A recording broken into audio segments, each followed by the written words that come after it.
ಮೈಸೂರಿನಲ್ಲಿ drugs ದಂಧೆಗೆ break ಬೀಳೋ ಲಕ್ಷಣಗಳೇ ಕಾಣಿಸ್ತಾ ಇಲ್ಲ. ಇದೀಗ ಹುಣಸೂರು ಪೊಲೀಸರು ದಾಳಿ ನಡೆಸಿ 12 ಕೋಟಿ ಮೌಲ್ಯದ ಡ್ರಗ್ಸ್ ವಶಪಡಿಸಿಕೊಂಡಿದ್ದಾರೆ.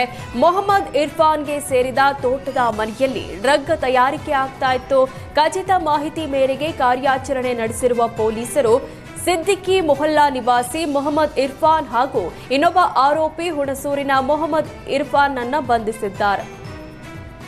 ಒಬ್ಬ ಆರೋಪಿತ ಇರ್ಫಾನ್ ಅಂತೇಳಿ ಈತ ಭಾಳಷ್ಟು ಕಡೆ ಡ್ರಗ್ಸ್ ಅನ್ನು ಸಪ್ಲೈ ಮಾಡ್ತಾ ಇದ್ದಾನೆ ಅಂತೇಳಿ ಒಂದು ಮಾಹಿತಿ ಸಿಗ್ತದೆ.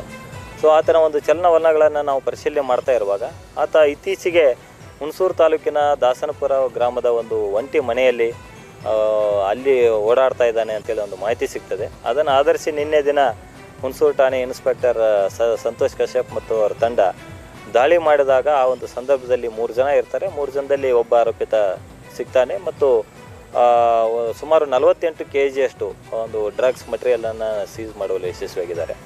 ಅದರಲ್ಲಿ 7 kgಯಷ್ಟು ಮೆಫೆಡ್ರೋನ್ ಅಂಥೇಳಿ ಒಂದು ಡ್ರಗ್ಸ್ ಮಟೀರಿಯಲ್ ಸಿಕ್ಕಿದೆ ಮತ್ತು ಅದಕ್ಕೆ ಸಂಬಂಧಿಸಿದ ಪ್ರಿಕಾರ್ಸರ್ ಅಂಥೇಳಿ ಅದೊಂದು 41 kgಯಷ್ಟು ಸುಮಾರು 12 ಕೋಟಿಗೂ ಹೆಚ್ಚು ಮೌಲ್ಯದ ಒಂದು ಡ್ರಗ್ಸ್ ಅಷ್ಟು ದೊಡ್ಡ ಪ್ರಮಾಣದ ಡ್ರಗ್ಸನ್ನು ಪತ್ತೆ ಮಾಡುವಲ್ಲಿ ಯಶಸ್ವಿಯಾಗಿದೆ. ಇದು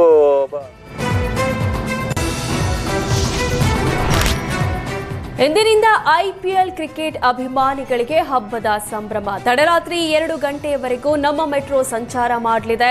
ಪಂದ್ಯ ವೀಕ್ಷಿಸಿ ಹಿಂದಿರುಗುವಾಗ ಜನರಿಗೆ ಅನುಕೂಲವಾಗುವಂತೆ BMRCL ಅನುಕೂಲ ಮಾಡಿಕೊಟ್ಟಿದೆ. ಎಲ್ಲ ಟರ್ಮಿನಲ್ ನಿಲ್ದಾಣಗಳಿಂದ ಕೊನೆಯ ಮೆಟ್ರೋ ಸೇವೆ ತಡರಾತ್ರಿ 2 ಗಂಟೆವರೆಗೂ ಸಿಗಲಿದೆ. ಇನ್ನು ಟ್ರಾಫಿಕ್ ಕಂಟ್ರೋಲ್ ಮಾಡೋಕೆ ಮೆಟ್ರೋ ನಿಲ್ದಾಣಗಳಲ್ಲಿ ಪಾರ್ಕಿಂಗ್ ವ್ಯವಸ್ಥೆಯನ್ನು ಮಾಡಲಾಗಿದೆ. ಜೊತೆಗೆ ಡಿಜಿಟಲ್ IPL ಟಿಕೆಟ್ ಇರೋರಿಗೆ ಮೆಟ್ರೋದಲ್ಲಿ ಫ್ರೀ ಸಂಚಾರಕ್ಕೂ ಕೂಡ ಅನುವು ಮಾಡಿಕೊಡಲಾಗಿದೆ. ಕಾಲ್ತುಳಿತದ ಘಟನೆ ನಂತರ ಚಿನ್ನಸ್ವಾಮಿ ಸ್ಟೇಡಿಯಂನಲ್ಲಿ ಇಂದು IPL ಮೊದಲ ಪಂದ್ಯ ನಡೆಯಲಿದ್ದು ಪೊಲೀಸರು ಬಿಗಿ ಬಂದೋಬಸ್ತ್ ಮಾಡಿದ್ದಾರೆ. ಸ್ಟೇಡಿಯಂ ಸುತ್ತಮುತ್ತ 2,000 ಪೊಲೀಸರು ಹಾಗೂ 7 ಸ್ಪೆಷಲ್ ಸ್ಕ್ವಾಡ್ಗಳನ್ನು ಕೂಡ ನಿಯೋಜನೆ ಮಾಡಲಾಗಿದೆ. ಪ್ರತಿಯೊಂದು ಗೇಟ್ ಬಳಿಯಲ್ಲಿ ACP ರ್ಯಾಂಕ್ನ ಅಧಿಕಾರಿಯ ನೇತೃತ್ವದಲ್ಲಿ ಭದ್ರತೆ ನೀಡಲಾಗಿದೆ.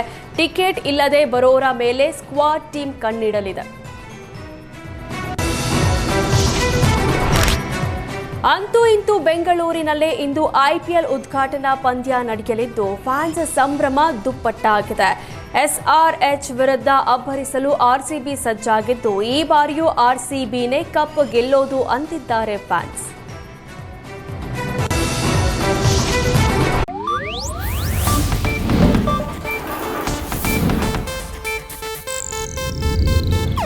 ಇದು ಏಷ್ಯಾನೆಟ್ ನ್ಯೂಸ್ ನೆಟ್ವರ್ಕ್ ಪ್ರಸ್ತುತಿ.